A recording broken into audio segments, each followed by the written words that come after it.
کمه میدونن چه بلاهایی اومده سرم. من از شدم گشت سرم تو همه جهت، نشستم جلوتر و بار سوزن سرم. حالا دیگه بار مرواریده تو تن صدف، مجنون شدم و زدم تو نخ قدم.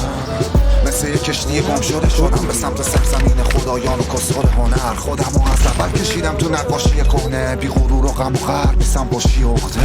به یادم بیار اون روزا کی بودم، چرا مسیر زیادی میرم و تو را میمونم، چرا به جز خودم اسم همه تو یادمون هست، چرا هر کاری میکنم بار توفانتونم. بگو منو میبینی تو کدوم آینه، رو به رو در خونه خورشید مینوشتیم آیه توی گور رو به نور. میزم و متصل به خونه اون تو شام آخری که شراب گرونه و نون روزه.